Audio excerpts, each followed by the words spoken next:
We have perhaps put our eggs in one basket for long, and it's time to look elsewhere. Finally, in the figure of Trendy Martino. Ghana are battling away here though. Who Joseph Paul under. Coming through. Does he get it on the dip? We are witnesses to times we haven't seen before, and the unthinkable heights Ghana's new generation of athletes are threatening to go. While we may make a case for the nation's leading sport, the potential of athletics putting Ghana on the world map is real, and this calls for a full hands-on approach. The story of promising athletes fizzling out must be the headache of the Athletics Association and the dilemma of government in getting actively involved, energize corporate Ghana's lethargic approach to sponsorship, and fuel the curiosity of fans who have known football as Ghana's prime sport. Joy Sports is committed to this campaign aimed at putting athletics back on the map. Because the golden era is here. Kenya's Ferdinando Manyala leads the world with 9.85 seconds in 100 meters. A few hours after he ran that time at the Kenya Classic, our Benjamin Azamati ran 9.68 seconds, only disturbed by an illegal wind of plus 3.0. If athletics is denied the help it needs at this stage, there will be no meaning to the sport here, and maybe very little motivation to do it in our national colors. We stand to lose as a nation if we fail to take advantage of the world-class performances by athletes who have to combine education and training. Competitions are lined up: the Africa Athletics Championships, the World Athletics Championships, the Commonwealth Games, and next year's All Africa Games right here in Ghana.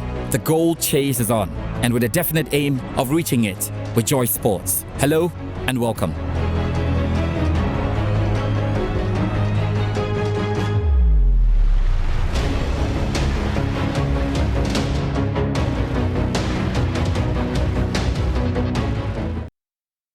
A very special good evening to you, and good evening to everybody wherever you're joining us. I'm George Addy Jr. And on a night where we talk athletics, on a night where we begin to look away from the usual, in quotes, passion of the nation, football, we're so happy to have you. And this is a special Joy Sports campaign to ensure we can place athletics really back where it is. It's a campaign. It doesn't end today. It only starts today. And it's a pleasure to introduce the guests who are going to be on the show with us. Joining us on Zoom, a man who was a sports broadcaster. It's really tight these days when you even say that he's a former sports broadcaster. He says no, he's still actively in there. Also, a former sports minister, understands the dynamics when it comes to squeezing money from the government. You know, when you really want to push up some athletics projects and other sports. Joining us on Zoom, Honorable Neelanthe van der Poy, of course, Member of Parliament for the Odododo constituency. Neelanthe van der Poy, how are you doing this evening? Whilst we wait to get him on. Honorable, can you unmute and then we can hear your voice before we continue? Honorable Neelanthe van der Poy, how are you doing this evening? Okay, I'm trying to sort that out. You're still unmuted. So once we sort that out, we'll come back to him. He's very much on the show and very committed to this. All right, Neelanthe van der Poy, how are you doing this evening? Oh, I'm blessed. I'm blessed. How are you too? I am great. I am great. Do we still call you a former sports broadcaster, or you are indeed active? Once a broadcaster, always a broadcaster. Always a broadcaster. Thank you so much for your time this evening. And we're looking forward to the great insight. Also in studio, joining me for the show this night, which is very important for us. A former athlete himself. He's gone through the ranks in athletics in Ghana. And he's currently the CEO of the Ghana Athletics Association. Bawa Hussein. Bawa, how you doing? I'm doing good.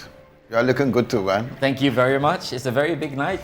Very, very huge night for Ghana Athletics. Yes. Very huge night. And we have a lot of the key stakeholders. Everybody is there. The minister, the former minister, the athletes are all in there. So if you have not gotten to your screen, go to your TV right now.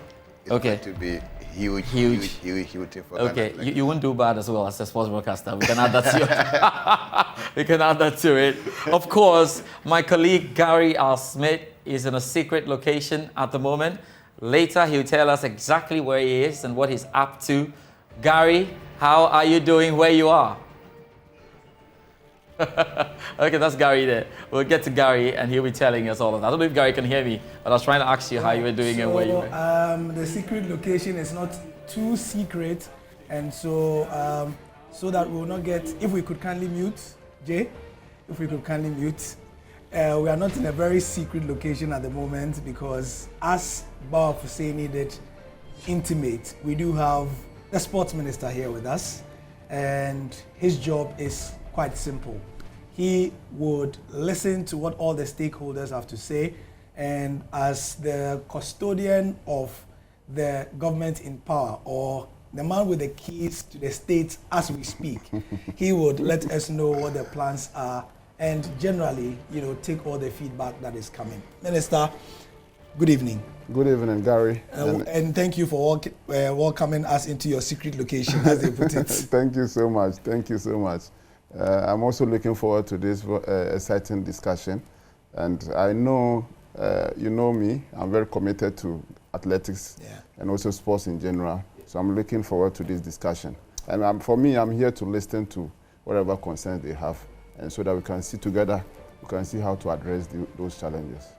Well, it's pretty simple. And so, George, I'm sure you'll be coming to us at whatever time that you feel, the minister should come in and give us a response to the initial salvos from the various stakeholders. Over to you, Nkoko Mlembe.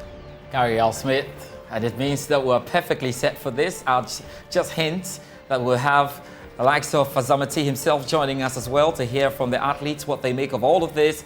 We'll also have corporate Ghana heavily represented later on the show. We'll take a short break. When we come back, we zoom straight into it. It's the gold chase, the campaign for Joy Sports to ensure athletics is back where it is, and it has begun.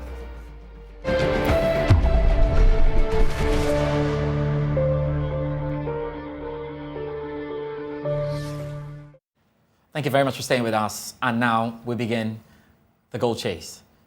It's important to put everything in perspectives.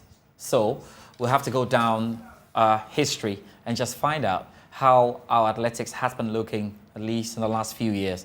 Oreko Ampofo has been putting this together, joins us on set. Oreko Ampofo, can you take us through what you've got there? Let's have a quick look at the key sporting disciplines that you picked out. Well, George, we just went back 3 years because we're chasing gold, and we have to do it with the recent men and women that we have at hand who have broken records in some particular event. And we'll be starting off with none other than the 100 meters. That's the national record.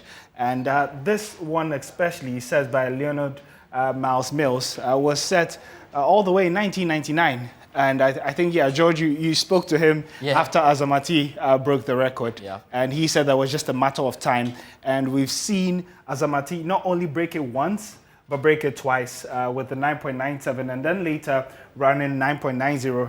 It's interesting to note that when he ran 9.97 last year in 2021, he did so on a similar date. And so it was just about 364 days apart. All of them, in fact, all three records were set in the United States of America. And I'm sure much later we'll be talking about that, that theme that we seem to see that across. Most of the records, 200 meters as well, was set in the United States, this time in Austin. And it was with Joseph Asamoah, who we're also expecting to join us much later here on the Joy News channel. And his time is 20.08. He just tweeted that he had a good training session today. Yep. And so he's been in good form since 2019 when he set the record as well. And then there's the long distance. Remember, that is also about running beyond the sprint. And this time we're looking at the half marathon, which is just around about 21 kilometers. And William Amponza, a very exciting chap who went to the University of Cape Coast, caught up with him a couple of years ago, and he has very big dreams. And he might have shattered one of the dreams already. And that's holding the record for the half marathon, breaking that record in 2019 when he set that time at 1 hour, 5 minutes, and then 38 seconds. In terms of the 4x100 relay men, we saw the record being set in the 1997 World Championships in Athens, Greece. That was the four men set in a time of 38.12. That's Abudia, Eric Nkansa, Aziz Zakari, and Emmanuel Tufo. And then the new record, one that I'm sure a lot of Ghanaians would have in mind because it's pretty recent. That was just a few months ago in the Olympic Games in Tokyo, Japan, where we saw Sean Safo entry, Benjamin Azamati Kweku again, Emmanuel Yeboah and Joseph Asamoah set that new record on the 5th of August 2021. Interestingly, I was in the United States at that time, and that race was around 3 a.m. or so. I had to stay up. I had a good feeling, and the boys definitely did deliver. But interestingly, George, these same set of runners did the magic as well in the 2019 African Games when they surprisingly or unexpectedly won gold for Ghana as well. But then we come to the women's side where Nadia Ike, she set the record for the triple jump on 8th June 2019 in Kingston, Jamaica, this time not in the United States of America. With a distance of 14.33 meters. And after the Tokyo Olympic Games, she said that that was her end and she would not be continuing again. And so we would have to look for another person in that category. But in terms of the long jump, it's been the Deborah Aqua show since last year, and she set a new record on 24th April 2021, and it's just been higher heights, and she's been leaping bounds since then. Her current record was set just a month ago in the College Station in the United States of America with a distance of 6.89 meters as well. And so those are some of the records that have been set in the last 3 years in terms of Ghana athletics. These are the men and women who are well poised to bring us gold sometime soon.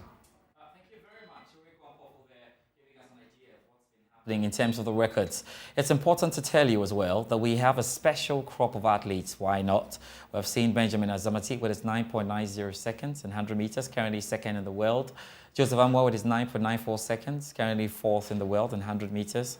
Deborah Aqua 6.89 meters, clearly leading in the world there in long jump. And then in high jump, we know Abigail Quatson's important 1.92 meters is currently number 5 in the world.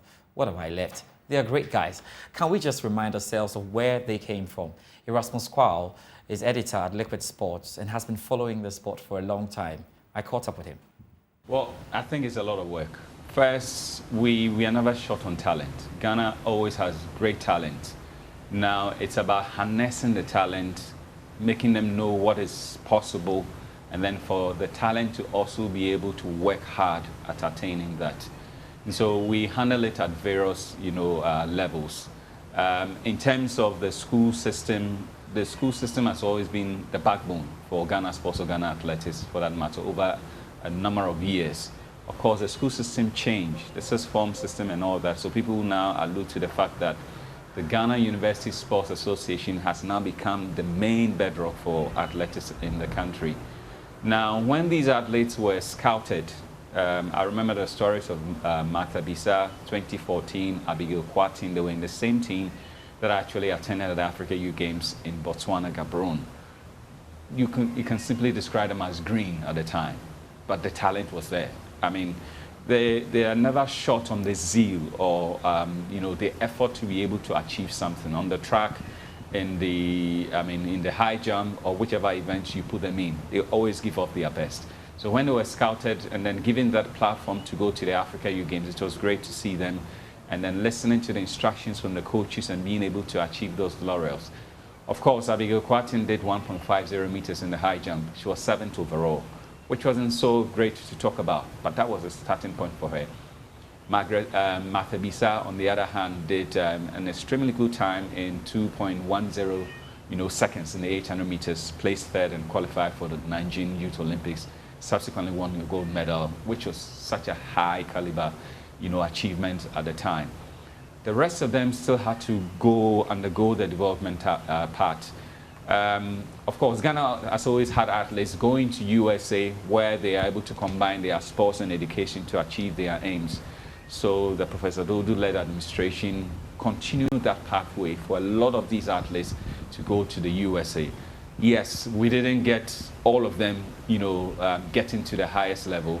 But what we see now in Deborah Aqua, 6.89, and Abigail Quatin, the Joe Pauls and Azamatis, who actually went down their own pathway. We always have to distinguish the fact that they took their own, steps, got people there to be able to help them out. But of course, the foundation had to be laid solidly in Ghana. And so it's not a coincidence that we've had these athletes. I've actually known from 2019 that something big was about to happen. We just didn't know when, but now is the time. Good.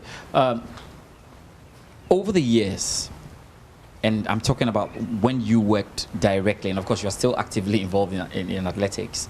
I mean, what has been the point of frustration for you when you have got to deal with the sheer, I don't want to use the word irresponsibility, but the fact that government cannot see through athletics the way they see through football? I mean, how frustrating is it for you? Well, it's something we've come to live with. And that is what brings a lot of pressure, confusion at the same time. Funding is a major bottleneck, for any sports discipline in the country. And we always say we don't want to compare with football. Football is a passion of the nation. Its roots date back to the 60s. There's this affinity, there's this thing that we all love about it when we see the Black Stars. But then even back then in the 50s and the 60s, Osadiafo and all the administration that came after him, he also realized and recognized the fact that we needed a rounded approach to development, a rounded approach where you're able to give equally. I mean, we have a history in athletics, we have a history in boxing, we have a history in football. So you try to specialize and see these are the disciplines that have been bringing us laurels, and so then try to invest in it. But unfortunately, it's difficult to get through the policymakers and make them, understand our point. And even the media, for instance, at points, we're not really understanding all that we were talking about. When we were going down the development pathway 2012, a lot of people just thought we were not making sense. But now, of course, everybody sees it. So it was a matter of trying to partner with corporate entities or individuals who saw through the vision and realized that the people that, handling athletics, were people who could be trusted, were men and women of integrity, who actually, if you give them a penny, they will invest a penny and try to get returns for you. And so that has been a big challenge. I also have to say there were some moments along the way where government will come in, GNPC will come in, the ministry, GOC, and all that will come in. But of course, we always crave for more, because when you have that sustainable funding coming through, then you can actually sit down and plan properly. But in the midst where maybe funding will come at 11 p.m. when the team has to jet out, there's a whole lot of confusion that goes out. Athletes will go out and put up their best, win some medals. Perhaps if you had planned properly, then maybe would have been, getting a lot more achievements than the ones that we got. I see Rasmus Kwao there, editor of Liquid Sports, following athletics for quite a number of years there. I mean, close to, over a decade there. Now, let me bring in Neil van der Poel. It's important, and I like his profile because he's a former sports broadcaster, former sports minister. Honourable, can you tell me, has there really ever been a plan for athletics from a government point of view? Well, thank you very much. Once again, let me say thank you for inviting me to this program, and I'm happy you'll be able to get a broad section of us with interest in sports to be talking about this sensitive issue of sports development in the country. And let me also commend you for dedicating yourself to seeing what we can do for especially athletics. Yeah. This is what I want to see, that we'll be diversifying our interests and, let me say, passion a bit. I saw the difficulty Erasmus had in trying to answer your question about the sort of, let me say, interest that we have given to football for some time now as against the other sporting disciplines. I think that's a problem that all of us as a country would need to look at. I don't agree with you saying football is the passion of the nation. We have made football the passion of the nation. Mm. If you look at our history, sports history, other disciplines apart from football were the ones who really put Ghana on the map before football. Athletics, boxing. These sporting disciplines won medals for this country before we won our first Africa Cup of Nations. So what has been our, let me say, development paradigm as far as these other sporting disciplines are concerned? You and I were in this country when at a particular time we decided that in the interest of football, let's kill athletics by removing all the tartan tracks from Accra Sports Stadium, for example. You understand? Yeah. Because we gave so much emphasis, so much interest, so much passion to football that we thought at that moment in time athletics was not even necessary. That's one of the factors that has militated against the strengthening and sustainability of the interest that was generated with the middle schools and colleges sports, the mobile athletics, and all the rest that we initiated. So systematically, our own actions has affected the rest of the disciplines. Today, you and I will agree that since the construction of the Bukum Boxing Arena, for example, boxing has seen some hope we haven't lost Neil and Van der Poel. tremendous interest. Okay. Coming outside the country, coming into Ghana to fight, to engage in fights. Either two, our boxers are always going out to Togo, Nigeria, and other places to.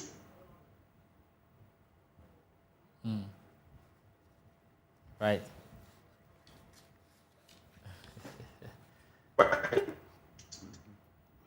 Now we are having boxers coming from basically as knowing if we don't take good care of Cape Coast.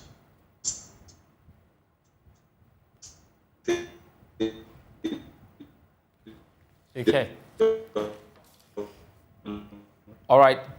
All right, Honorable, you're breaking there. Let me come to Bawa very quickly on that one. Even before I do so, I think I'll just, from the former sports minister, let me go straight to the sports minister. I think we'll do that. Let's get Gary on, and I want to hear from him, really, when it comes to whether there's been a plan. Whilst we're ready, Gary, let me come to you, Bawa. Yeah.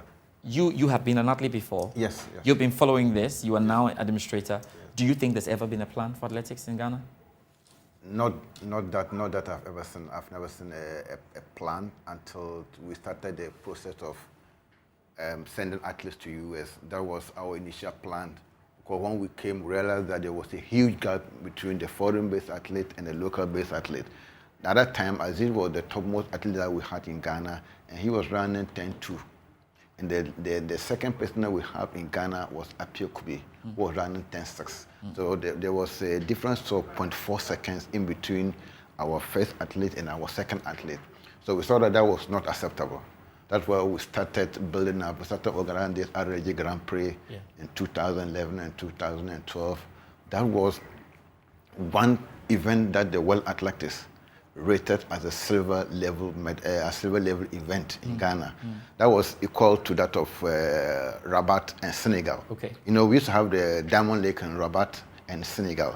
Senegal one has collapsed, but the Rabat one is now a golden league. So if we have continued with our RLG up to now, could have been a golden league. It could have been a let me keep you there. Let's head over now to the Sports Minister's residence. Gary Al-Smith is standing by.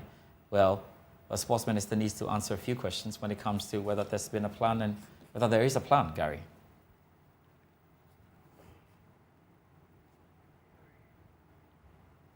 Okay. So we'll wait to get right in there and see where George, it goes. Thank you very much. And as just we mute the sound, we will get some perspective to the initial issues raised by the former sports minister, very pertinent ones, including admitting that, you know, we as a nation, everybody has been culpable in making athletics what it is or what it should not be at the moment. And also Bawa Fuseni started us on a path brilliantly following the exposition by my colleague journalist Erasmus Kwao.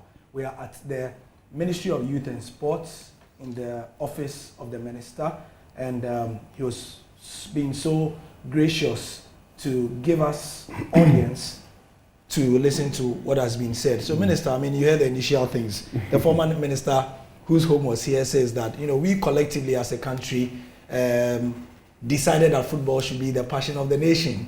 And it's not that football is the passion of the nation. You are somebody who has been at the forefront of pushing athletics through programs and giving money and all that. I think you can agree with that, right? Yes, it's unfortunate that as a nation, we have decided to focus more on football to the detriment of the other sports. Yeah. But that is the shifting direction that the current government is working on, making sure that there is a huge investment in other sporting disciplines aside football. Yeah. And currently, just yesterday, when I did meet the press, I did indicate that the plan of government is to ensure that we have facility that is certified by the World Athletic Federation. And currently, the work on that facility is ongoing. The University of Ghana Sports Stadium is going to be upgraded. Yeah. We are removing the Titan tracks there to replace them with Mondo tracks. And we also develop with what? Mondo. That Mondo is the best track now in the world. Form of the Titan. The Titan tracks. Oh, okay. So once that is done, we are also developing even a warm-up athletic track, just 5 minutes away from the University of Ghana main stadium bowl. Yeah. So 5 minutes, there will be a walkway where there will be a security panel for people to be, the athletes to be able to walk after they've warm up and they want to go into competition. And these are facilities that we have developed. And by December, all these facilities are going to be ready. We are also doing this in consultation with the Ghana Athletic Federation. So Bawa Hussein is very much involved in this new agenda for other sports apart from football. Aside that, we are building the best aquatic center and one of the best aquatic centers in West Africa, where we are going to have a 10-lane competition pool at Botima, the University of Ghana Farms, and also a warm-up pool, 8-lane warm-up pool. We don't find them anywhere in West Africa. So Ghana is we are positioning our country as a sports destination. So aside the aquatic center, which you have the 10-lane competition pool and also 8-lane warm-up pool, we are also developing a 1,000-seater basketball arena at Botima again. Yeah. And this 1,000-seater basketball arena is going to be one of the best basketball arena where we are also going to ensure that all these facilities, the FINA certified the aquatic center, we have the boxing federation to also certify the boxing arena, making sure that other indoor games like boxing, badminton, even our traditional sports like ampe and owari, all these things can be played there. There is also tennis court, 5 of them that we are developing at 5 tennis courts. So we have open tennis court and also a covered spectator stand court, tennis courts, 1,000-seater with VVIP sitting place. And these are all facilities that we are developing, just giving attention to other sports apart from football. So there is a huge investment that this government is making to ensure that we lift other sports as part of the plans of getting these facilities for the African Games next year. Great. Now, it's interesting you note this because the aim of this program we are doing is to look at short term, because and that's why the athletes are here, to appeal for some support in the immediate short term because they are on the cusp of getting medals and so on, medium term and long term. So what you are saying is medium to long term. But I'm sure we are going to hear from Benjamin Azamati and Joseph Asamoah and those others who are going to talk about how well they have worked and why they think that the states, I don't want to say government, Bawa, last time he was on our show and he was careful to say states and not government, you know. So on that side, there's the Commonwealth Games coming and there's the World Athletics Championships and our boys are almost there, you know. What's the plan? In fact, even before Commonwealth Games and also the East World Athletic Championship that we are just about to go and compete. The Olympic Games, government was very, very much in particular, and in collaboration with the Ghana Athletic Association, the campaign process, the preparation, the pre-tournament preparation that we did, and we saw dividends in Tokyo, because the whole Africa, our Quartet team, Benjamin Azamati, Joseph Paul Amoah, and the 4x4 team got to the final. And that was a remarkable achievement for the Africa, not even Ghana. To get Africa represented in the final was a huge achievement for us, even though we did not make it. And government recognized that. Once we came back, government recognized, His Excellency the President of the Republic, Nana Addo Dankwa Akufo-Addo, recognized the performance of these athletes by even awarding them $150,000 and each athlete got $5,000 as part of the motivation to give them so that they can use part of it to also be able to continue their training wherever they are, because most of them are on scholarship through the effort of the GOC and also the Ghana Athletic Federation. Federation. So, and also coming back to Commonwealth Games, I've engaged the Ghana Olympic Committee and also the Ghana Athletic Association for us to have a plan where we will get these athletes to be camped and have a very good training time, a very good, at least 2 weeks training. The least should be 3 weeks training time for these athletes so that they'll be well prepared. At least there will be cohesion among the team, especially the quartet team. I'm very, very much particular about that because of the technicalities involved in that. But individually, excellent players, okay? But at least you need to give them the playing time. So we are working very, very closely with the federations and also the GOC to ensure that whatever the GOC will do and government will do, the state will do, to ensure that they perform at the highest level, government is committed. I don't think that anybody will be in doubt about what you are saying, but you know, the push everywhere comes from the corporates as well, because government cannot do it all. And we say it all the time. Like I said, there is no nation in the world where, when it comes to sports, it's only government that does it. So we will use this opportunity to appeal to corporate Ghana to support our athletes and sports in general. By supporting these athletes, they lift our flag higher. Look at what Benjamin Azamati is doing for the whole country. Being the first 100-meter, the record, the best in the world, is something that is great for this nation. And anytime there is this success, there is some good feeling among these the Ghanaian people. But Minister, you know, when we posted the videos and the artworks for this program, and people saw it, they were like, yeah, we saw the minister and others going to the presidency, going to Ask Corporate Ghana. They hosted them to dinners. So, Minister, when would there be a dinner for athletics as well? Oh, surprising, let me tell you, whatever support that we got from that fundraising drive wasn't only dedicated. I made it clear to all the media. It's not for football. It's not only for football. It was a target of 25 million set to raise funds for national team, Ghanaian national team. And when we say Ghanaian national team, people just, because of our passion, we are just full of football. People then just think about football instead of even blaster. But assuming whatever we raise, if we are going to Commonwealth Games, do you say that because this money that has been raised is for the blasters or the football teams, so because of that we shouldn't buy tickets for athletes to go to Commonwealth? When we have qualified over 113 athletes, 113 historic qualification to any Commonwealth Games in the history of our country. Last Commonwealth Games, only 78 athletes qualified. So there is a huge investment. And within this 1 year, the investment in non-football sport discipline is more than 5 million Ghana cedis. Just supporting them to go for training, participate in tournament competitions here and there, giving them the opportunity to go. And all the federation heads will attest to it. From badminton federation, from para sports, amputee football, sport discipline, and other sporting discipline, even chess.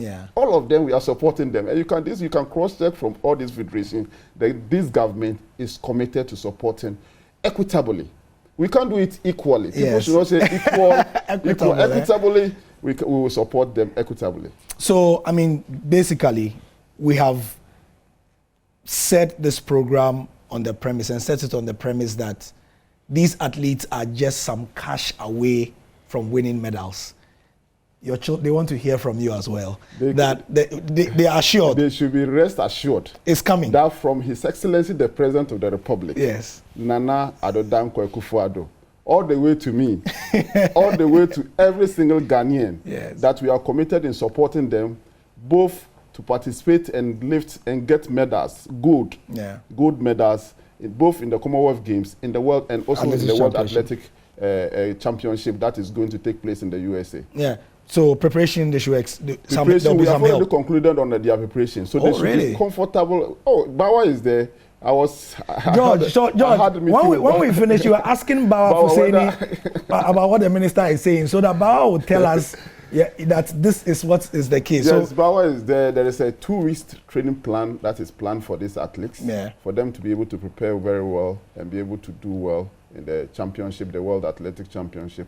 Aside that, the GOC, you know, normally when we are going for such games, we have International Games Committee. They've been working around behind the scene to ensure that we put all the necessary logistics and financial things that are needed so that they will be able to prepare them to be able to go and participate. Minister, we know you have to go, but I'm told Benjamin Azamati wants to give you some small fans on the line there as well. So, George, over to you and to Benjamin and Joseph Paul-Amoah. Let's welcome Benjamin Azamati, who is the second fastest. Gary, hold on with Minister. He needs to hear this. He needs to hear Benjamin Azamati's question. Benjamin Azamati, 9.90 seconds, is second fastest in the world at the moment on the world rankings. Benjamin, how are you doing? Hello, Benjamin. Can you hear me? Oh, Benjamin, you have to unmute quickly. Yes, Benjamin is joining us. Oh, Benjamin, can you hear me? Yeah, I can hear you now, George. Yeah. How excited are you? Well, I don't think you're too excited because you're probably gutted with the illegal wind that disturbed your 9.86 seconds, right?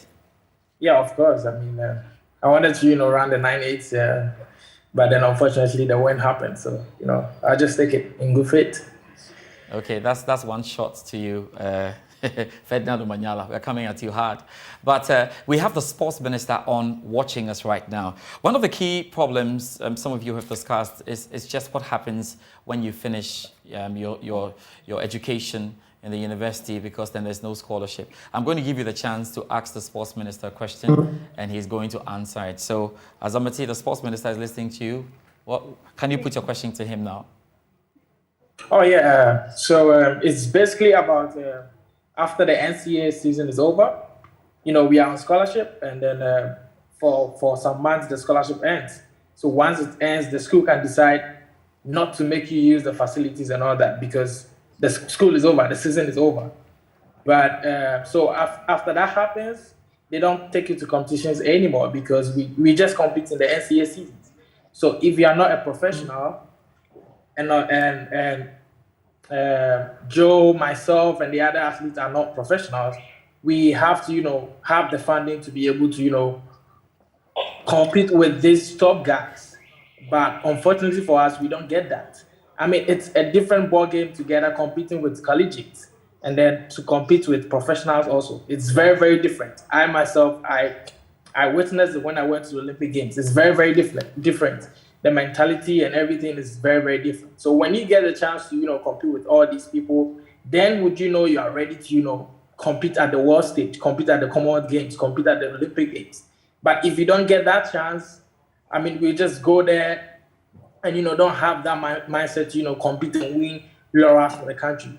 So it's basically about, funding when we are done with the NCAA season, for us to go out there, put us into meets. I mean, we have the CEO can put us into meets, and then we go and then run with these professional guys. So it helps us, gain experience and also to face them at the World Champs and Commonwealth Games. It's basically that. It's basically about just funding outside the NCAA season to help us, get the experience and then, to be able to go out there to do very, very, very well. Okay, that's a good one. Gary, and over to you then. Let's hear the sports minister's response because it's twofold. What happens when the season is over? 2, what happens when they're out of school? Okay, so we'll get there. That's the sticking point for most of the athletes. That's really the sticking point for most of the athletes. And once Gary gets into the groove, we'll hear what the sports minister's got to say. In those sports minister has said, Benjamin, it's basically what you were talking about before Benjamin came on. About but another leg, which is that after they are done with their college, they don't have any money to keep practicing. So how can we help them? Okay, Gary, let me say good evening to my good friend Benjamin Azamati. In fact, I'm so proud of you, of the achievement that you have done for your good self and also for our country. Congratulations. But you should be rest assured that government is committed to ensure that even when they are out of college, government will find ways of supporting them to compete in any competition that they want to go to. Yeah. Because even when they are still in college, whilst they are in college, anytime the need arises and the GAA, the Ghana Athletic Association, notified the ministry, we support. Yeah. For example, the last time before the qualification they did in Poland to be able to participate in Tokyo, When the GAA called on us and said there was this competition that they want the quartet team to go and participate in, government responded and ensured that at least there was support for the team. Yeah. So they should be rest assured that anytime His Excellency, the President of the Republic, Nana Addo Dankwa Akufo-Addo, love athletics, love boxing, love the non-football sporting discipline as well. And he will do everything possible to ensure that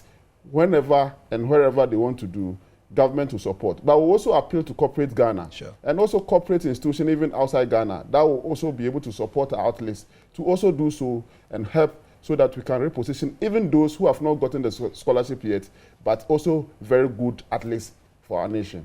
Right. So thank you, Honorable Minister. George, this is where we will have to wrap up because the Minister has another engagement tonight. I'm told he has a few other engagements all the way to 11 p.m. So this is the time he's able to give us as well. So, Honorable, thank you very much for welcoming us here. Thank you. We have to run and pack.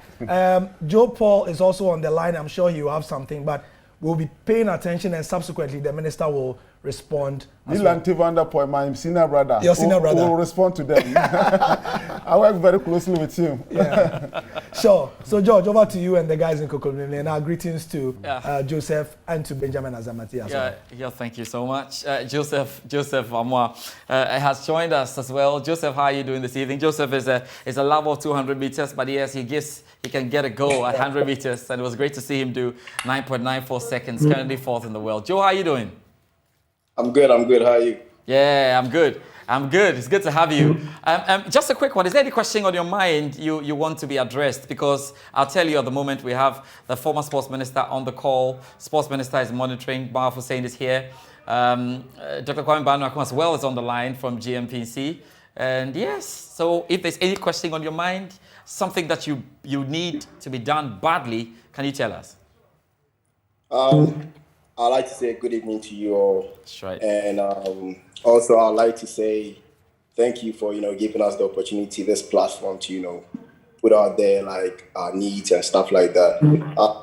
One thing that I'd like to know or like to suggest is I heard a minister, say something about a 3-week like campaign for us. Yep. I think I think it's not enough. I would suggest we need about 2 months, roughly 8 weeks of funding and campaign to be able to do these stuff. Like, I know we're training hard in our various facilities and stuff like that, but support from the government and corporate Ghanaians is something that we really look up to. And like just 3 weeks, I don't think it's enough. I would suggest we get about 8 weeks to be able to, to do that. As of here. Yeah, I know it's been a very long day for you guys. I'm not going to keep you too long. Once you have put out your pleas and all that you need, we'll be having a discussion on it so you guys can follow. Thank you very much, Joseph Paul. We're looking forward to seeing you in all the competitions. Benjamin Azamati, it's always great to have all of you join us. Thank you very much for your questions as you joined us. We'll get back to the discussion. I'm sure you guys will stay on and listen to where the answers will come in. We have to do this because once we've got into the area of having to get a framework in which we can sponsor these athletes, it will be good to call this in. But before we continue, let me say hello to Dr. Kwame Banu, who has joined us. Important that he did. Doc, thank you very much. I know it's been a long day traveling and all. If you can say hello to us before we continue. Doc, how are you doing? Hello. Yes, I'm in house from the UK, so yeah. It's been a long day. Yes, thank you very much, Doc. We'll come back to you. Let's go to Carl Tufor, who is a veteran sports journalist, has been following athletics for a long time. Now, he's had a bit to answer on what we can do and how difficult it is for the athletes when they have finished school and they want to turn professional when there's no funding. I spoke with Carl Tufor, and he put out this. It's a bit interesting, and it would help us in trying to get into the analysis shortly. Let's listen to Carl. How do you sustain yourself? University has funded your fees for you, so you obviously must leave. Most universities in the United States will give you jobs then and there. But you see, Ghanaians, for some reason, or Africans for some reason do not seem to like teaching. And so I'm not interested. Then okay, you're not interested, then you go out and go and find work for yourself. Yeah, you can end up going to become the marketing manager for Mac. Fabulous. Yeah. But how many? There are very few. And so you sit and you ask yourself, what do you really want to do? You need money to survive, at least if you're in America. They'll give you at least 3 years to get a job in the area in which you've studied. But if you want to go that 1 mile extra and become a pro, yes, then you've got to look at yourself again and see how long can I do this for? And 2, am I just fooling myself? Or am I really, I have that graph that is going up? I think because you're not always straightforward with our ages, sometimes when they should be going up, they rather have hit the peak and are coming down. Yeah. You can't cheat nature. Yeah. So it all behoves upon what the athlete is thinking about and what he or she wants to do. And they've got to look at themselves all over again. Carl, let's talk about those who want to go professional. But in the time, in that frame, whilst they try to seek sponsorship and try to get a management and all of that, is there any idea that you have that perhaps something can set in to sustain the athletes? Because Deborah was indicating the last time that if she's done with school and there's no support, she's just going to quit and go, and that's been the story of 1 or 2 of this. Can we say that these are athletes that are showing some level? They are showing us that they've got the potential to do well, and therefore there could be a grant or so there. Because I remember 6.89 meters for ladies is quite good. But for me, if you clear 7, then I'll say go for it. Because that 6.89 could be your one shot, and that was it. Yeah. And you don't make it again. So Deborah is ending now. She can, if she's not able to clear 7 in this window, with consistent practice, she'll be able to clear 7 maybe next year. But now the idea of what happens, and if there could be government help. I think Blessing Okagbare had about $120,000 grants from one of the governors in Nigeria that helped her to go on and win golds in subsequent competitions. Was it a Nigerian government grant? No. It wasn't a government grant. It came from a governor. Private. Corporate. Yes. So now the point is, how can we convince corporate Ghana to get on board? And the problem with that is that it wasn't corporate Ghana that took her there. Yeah. So there's a different thing altogether. This was Francis Dodu's push and post connections and that sort of thing with universities. Thank God he's a lecturer. Thank God his parents were lecturers, so he knows how to deal with them. But it's not every one of them, particularly the American universities, who would listen to you. So she got a scholarship from. It's different from where a corporate body in Nigeria saw some potential in Okpebare and then sent her off. And so she's forever grateful to them. You don't do that here. I haven't seen any bank or any oil company sending any of these things out. It's normally through the Athletics Federation in Ghana. Would you hold the Athletics Federation responsible in this respect? In this case, they've even done more than they should. They should, for me. The sense of the athletes. Look at the number of athletes they've been able to send out there. Yes, and it's all because of, listen, no disrespect to the new guy, he's now warming up into. But it was Francis connections out there that sent those people there. And that's why always when you interview them, they always tell you, thanks to Prof. Dodu, thanks to Prof. Dodu. Yeah. And that's the truth of the matter. Now, could the ministry help? Absolutely. The ministry could help, absolutely. The ministry could call, try to convince maybe Ken Oforiatta, can you put aside $120,000 for this athlete? I think so. Francis, can you get the athlete a chance in the US university, the collegiate system? Let's see how it works out. Yes, they can do that, but there's a limit to what they can do. And this is where they will need to get corporate Ghana involved. I keep on going back to the word corporate Ghana, and that's key. Because it will come to a certain time, the government will not be able to fund anything. We need corporate Ghana in here. Corporate Ghana will then ask, what is in it for me?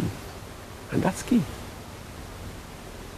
So clearly, despite the great times and all they'll be able to do in the universities, we have a huge risk of losing these athletes. You would. Where's Miles Mills? Where's Tufo? Where's Frema or Redu? Yeah. There were those who went in the 80s. In the case of Frema, unfortunately, because she was a JW, so she said that she couldn't run on certain days. But fine, those were those extremes. But where else? We can't even have adequate water supply. You get up in the morning and you wonder, is the pipe flowing? That's the problem that governments face in this part of the world. And so they've got to focus on that. And so they say corporate. But if the major sport itself can't even harness corporate Ghana, who is the title sponsor for the Ghana Premier League? There's not. You only have, title sponsor for Ghana Premier League is Ghana Premier League. That has the rights. Yeah. Well, so this is the point our whole show is coming down to. The short-term plans, yes, maybe, and of course with this program, the sports ministry will be able to get something for the boys to prepare them. But is the long-term plan that is more of a worry? That's my worry. That's my worry. What's the long-term plan? That's our worry.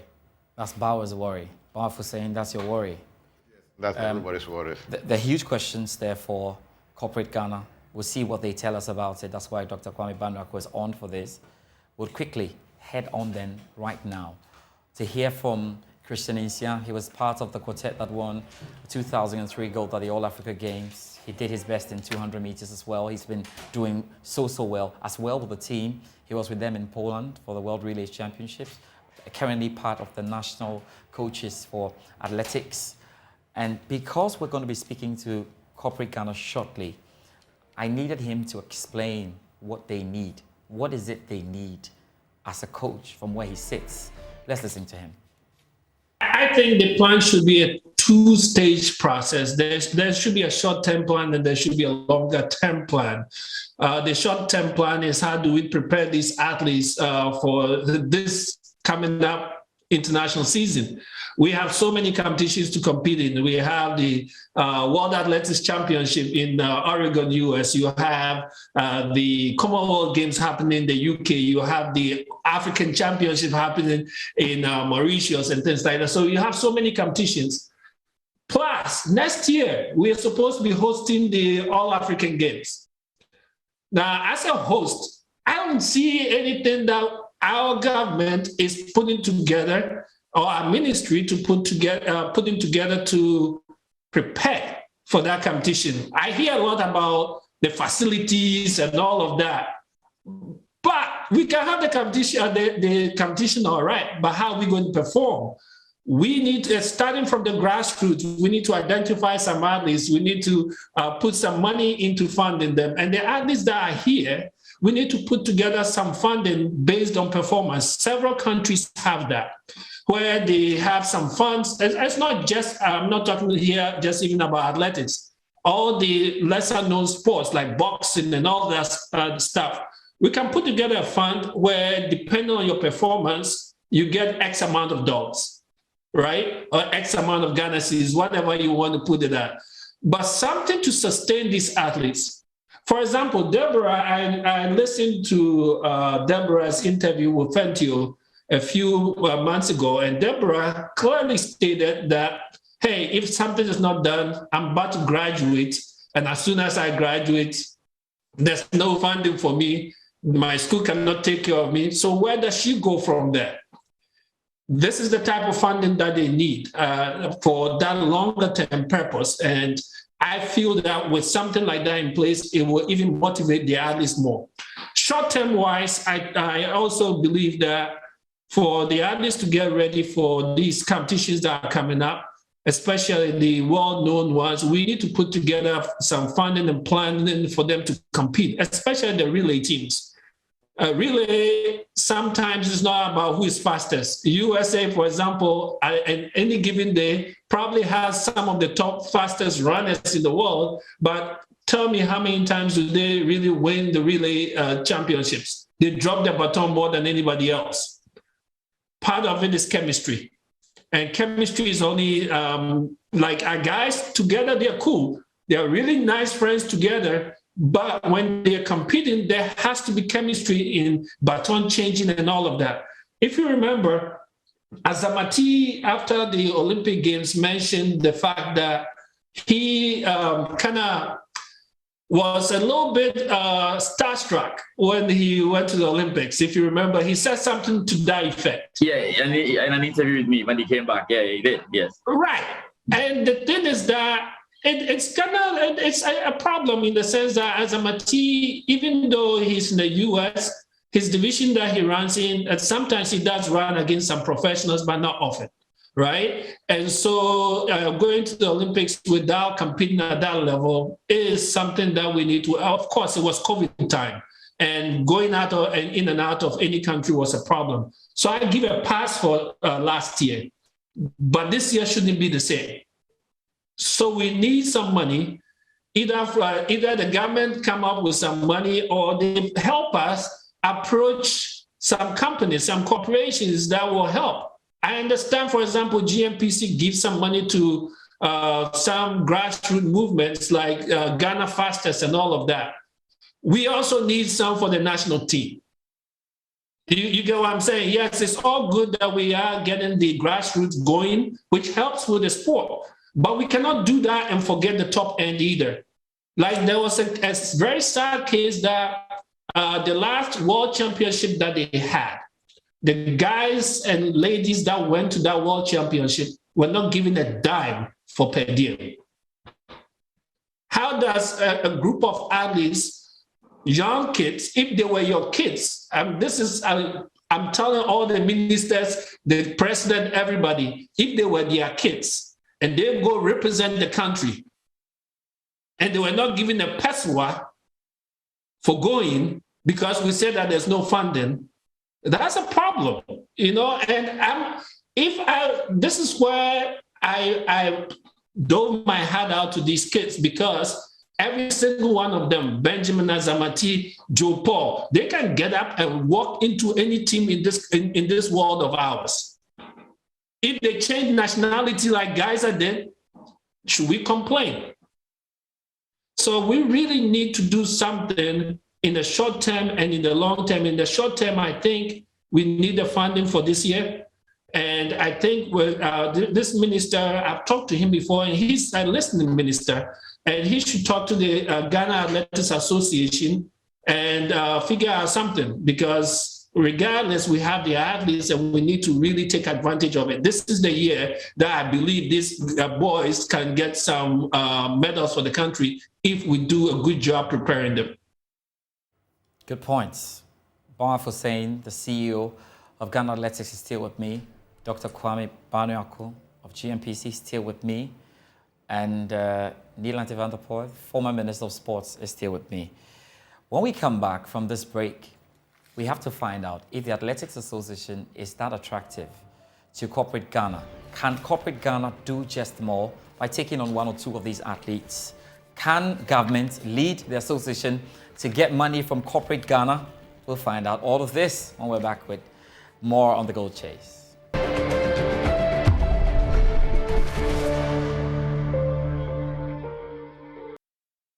Thank you very much for staying with us. You're still on PM Express Special Edition Gold Chase as we try to put the spotlight on athletics. This is because we have a special crop of athletes and we believe we're on the cusp of something absolutely great if we can do the right things, the very little things. So let's begin to talk about the corporate approach now. Dr. Kwame Banuako is joining us, has joined us, of course. He's been with us all this while. He's on. Doc, thank you very much for your time. And I must say that in the midst of all the chaos, GMPC has found time to stick with athletics and consistently pumping money into it. So we are going to discuss this one very, very, very carefully. Doc, from where you sit, do you think the Athletics Association is attractive enough to merit your cash?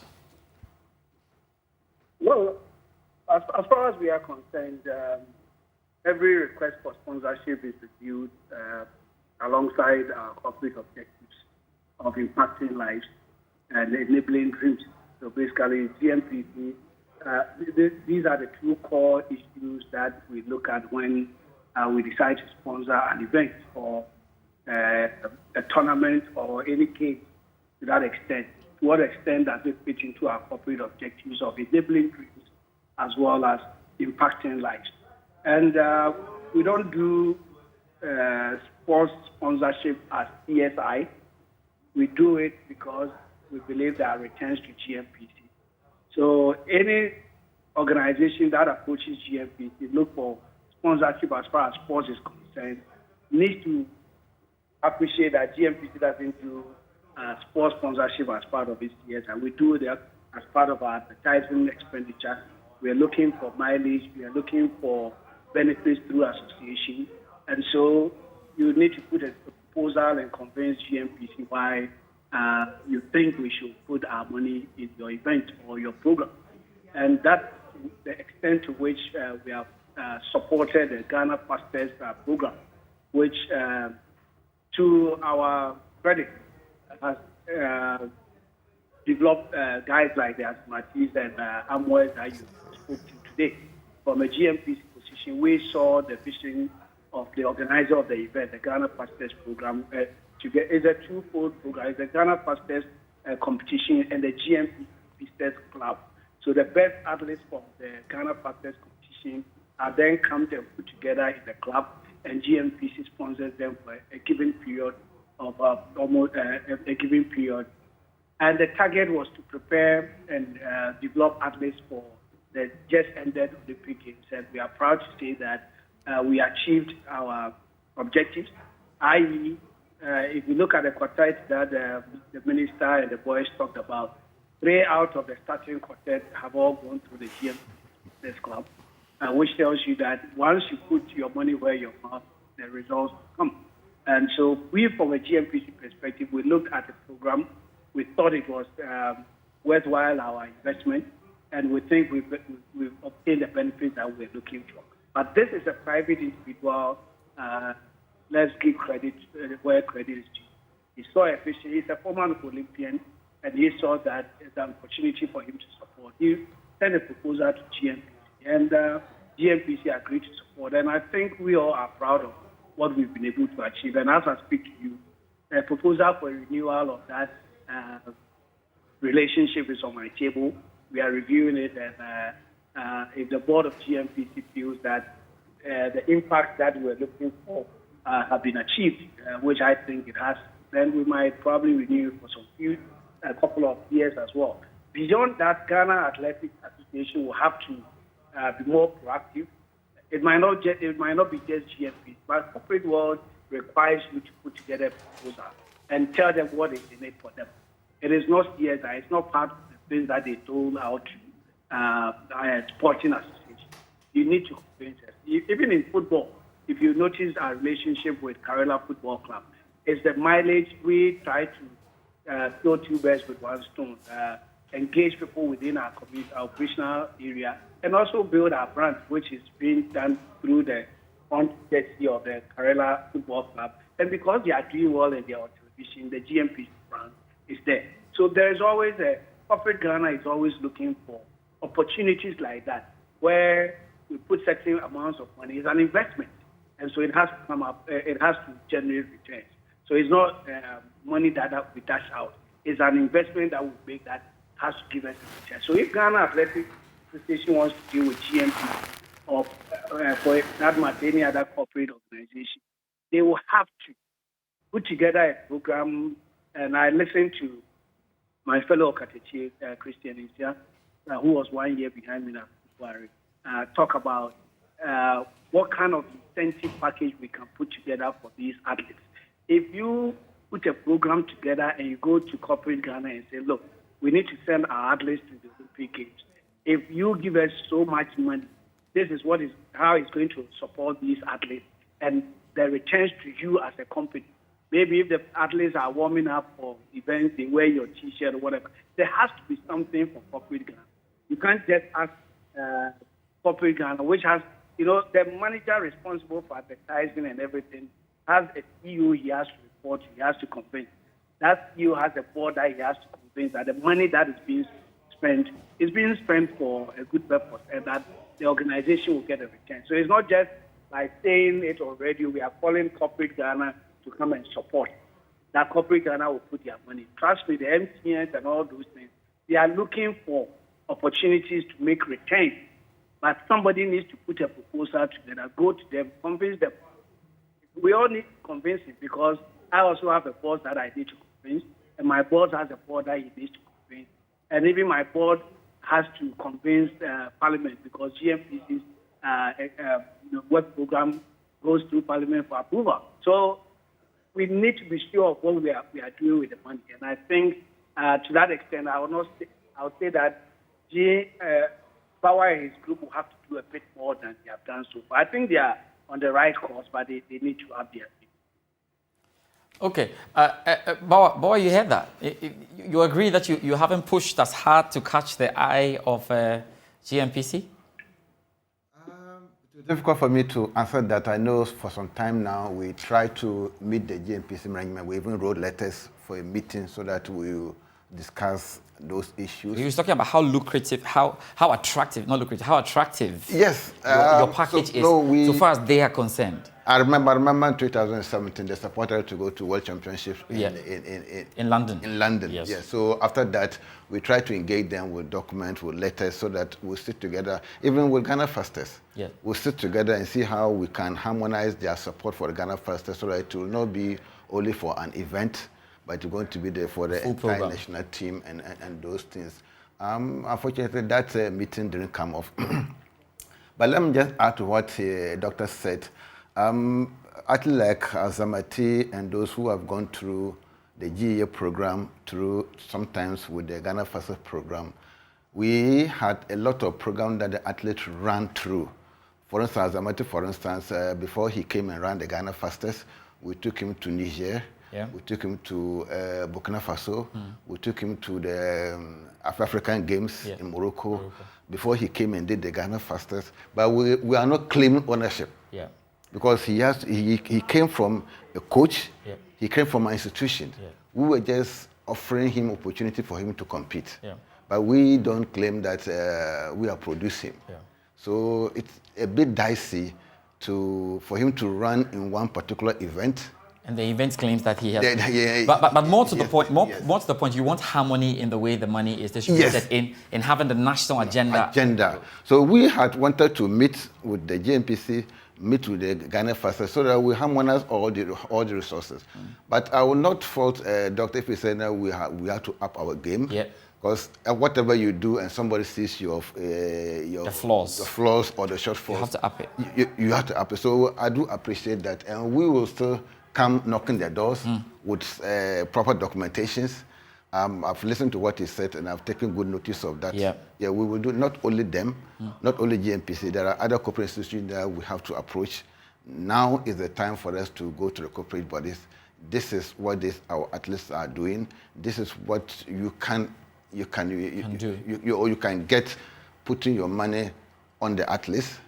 Because if you put that money on athletes and athletes wear GMPC dress for Azamati to run in World Championship, and the whole world will see GMPC on his chest, or we go to Taulo Ghana, they'll see Taulo Ghana on his chest. I mean, the mileage is so huge. This is the time we have to take advantage of and do it. So you have to put that in the proposal. Yes. What they showed us is that it immediately gives everybody the kind of spine they need to read some of these things. Yes. So we expect you to put in a very good proposal and go at it. And go out there. Let me bring in Honourable Delante van der Boy. Honourable, this is a critical area where at times we expect government to lead the association, government to help the association to harness these wonderful, juicy sponsorships from corporate Ghana. How difficult is that to do, and why haven't we seen a lot of that being done, Honourable? Well, once again, let me say this. It all backs down to comprehensive planning. Whether we like it or not in this part of the world, government will always have to take the lead, because the person who is going to the corporate institution that is going to sponsor you will also be looking for some incentives. You'll be looking for some tax rebates, they'll be looking for some tax reliefs and all those things. So government must have a comprehensive sponsorship incentive package for all these corporate institutions. GNPC is part of Ghana government, so it's quite easy to get GNPC to be doing what they are doing. What about others? The reason why we are not getting other support is because we have not really been able, as a people, as a country, as a government, have a clear-cut policy outline as far as sponsorship is concerned.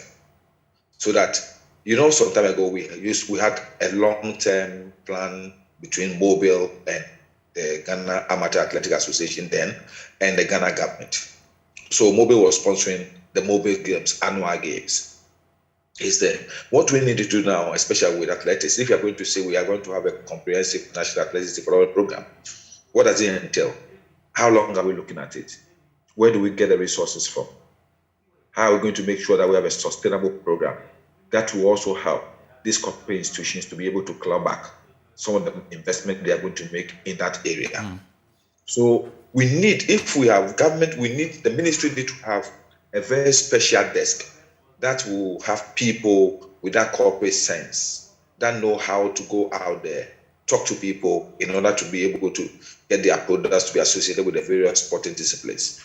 Recently, I was able to get together with the Ghana Boxing Federation, for example, to be able to get sponsorship for the Boxing League, which is an amazing tournament every 2 weeks at the boxing arena. And we are even thinking about having another leg of the league. Like we have in football, we have the Premier League, Division 1, Division 2. We are looking at that so that we can have the seasoned boxers in one league, those up and coming in the second league and the second tier, and then we want to have another one, third tier. And the sponsors are happy about it. They are day in and day out, we are getting more people interested in joining the sponsorship package. So it's the same thing I want to see we do for athletics, do for hockey, do for all the other disciplines. But the state must take the lead. Because all these corporate institutions, you see, what we do is like what we have done. We are going for a Commonwealth Games, or we are going to World Olympic Games, we are going to World Cup.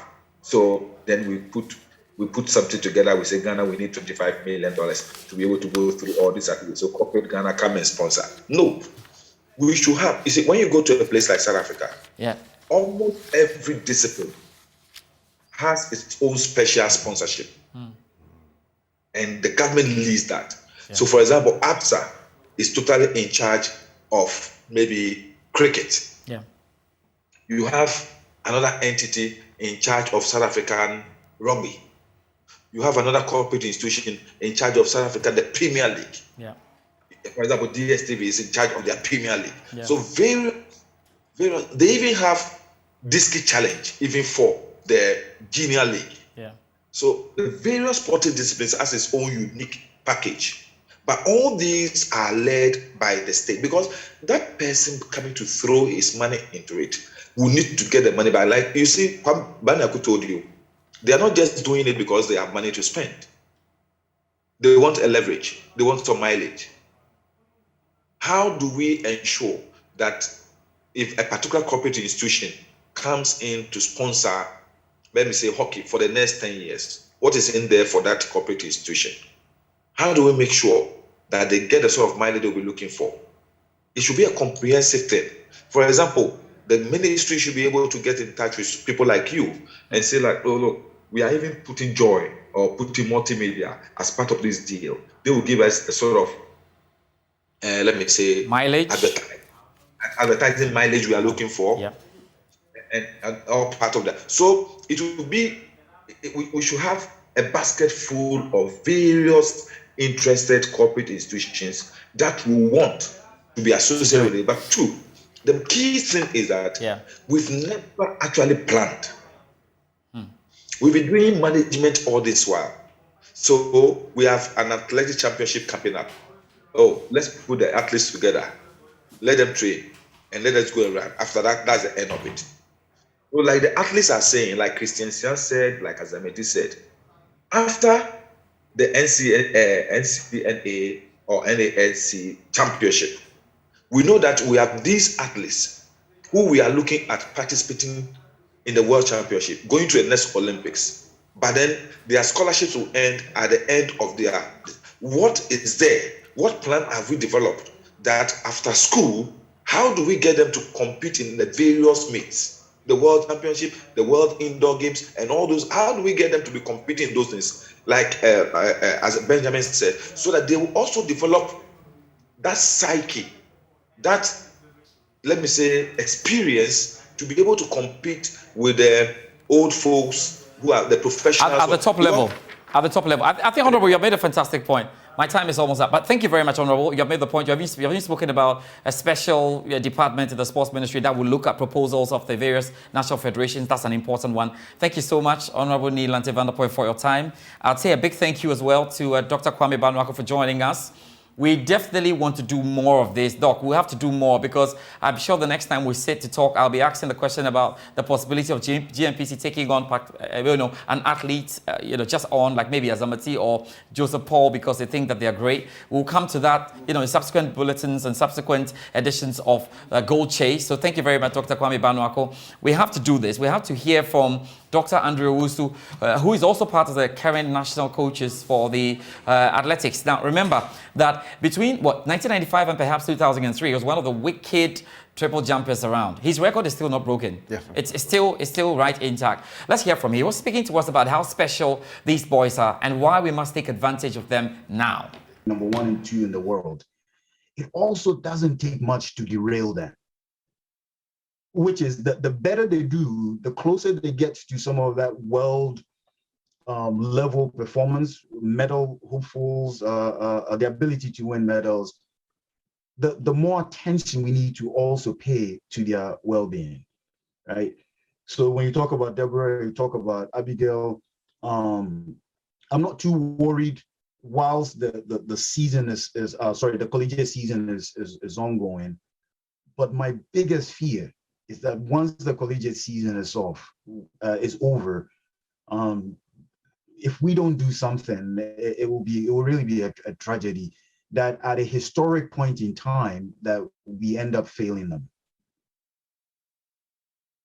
It's such an important point you've noted, and you worked with the guys. The last time at the Olympics, you worked with the guys. You know exactly what they need, what they have to do, and thankfully, on this call, we have all the stakeholders, possible corporate sponsors, former sports minister, current sports minister, athletes at the moment, former athletes, CEO of athletics. Can you lay out the plan that will give you the best from your boys so far as the Commonwealth Games and the World Athletics Championships is concerned? And I was saying 2 days ago that we have such an irregular space to do so much because of COVID. World Championships had to be moved, and we have moved a lot so much that the Africa Senior Championships, Athletic Championships is going to take place, then the World Athletic Championship is going to take place, and then the Commonwealth is going to take place. In my mind, I'm not too sure how athletes can peak in a matter of 2 weeks. So what kind of plan do you have, and how can we support? Well, I am glad that you mentioned the various stakeholders who are on. I also really need to give credit where credit is due, right? Meaning last year, Honorable Minister did help with funding and also GOC with funding the camp we had in Baltimore. And we all know the end result, which was the guys made it to the Olympic final. They were the only African team that made it to the final. Yeah. So going back to your question, we already kind of have know what we need to do, which is to make sure that we provide funding post the collegiate season. Now, it is extremely important that that funding be made available as early as possible. And the reason why I say that is we have to plan for things that are supposed to be happening 6 weeks, 8 weeks from now. And these are events, or in some cases, when it comes to separate from the championships, but being able to get them together, to train, to also compete, to get ready for these championships. Decisions are being made now with regards to entries, with regards to hotel accommodations, with regards to flights, right? And so if we don't get or secure this funding early, it compromises whatever preparation we will be making, even if the funding comes later on, it's not going to be as effective. African Championships is obviously the first one. I think as a nation, our participation in African Championships should be paramount, especially if we are going to be hosting All Africa Games next year. As much as we are focusing on Ben, Joe, Abigail, Deborah, etc., we also need to understand that there are athletes in the pipeline who may be blossoming next year and definitely need that platform in order for us to represent well next year. Yes, that's Dr. Andrew Russo, fantastic one from him, also indicating what we need to do. Bao, I have to say a very big thank you. But this is not the end of it. We need to do more. We need to do more. We're expecting the proposals, and we're expecting more to happen. Yes. Understanding. Maybe quick words. Yes, I just want to add to what the minister said. Yes. We had a serious discussion with him. Good. And he accepted all our proposals. Excellent. Tomorrow is going to be our last day meeting with him. Maybe tomorrow the money will flow. So Joe Paul, Azamati, and all the good guys there. Yeah. Just rest assured that this time around is going to be different. The minister has assured me, he has assured the vice president, he has assured the president that whatever we have discussed with him, tomorrow is going to be a decision day, and the decision is going to be a good decision for Ghana. Bao Hussein, CEO of Ghana Athletics, thank you very much for your time on the show. Thank you so much. We are so proud at Joy Sports to lead this campaign, and we are not ending here. The goal chase is on till we achieve it, and we know that we have young men who are more than capable. I'm always happy, smiling to see them go on to do it. Let's free their minds by providing what they need so they can go ahead and make us proud. I remember the excitement, even when they made it to the final in Tokyo. There could even be more in the upcoming competitions. My name is George Ade Jr., heavily produced by the Joy Sports team, led by Bediako. Yes, I have to get out here, definitely, because we're back with another great edition of Goal Chase. Till then, be good.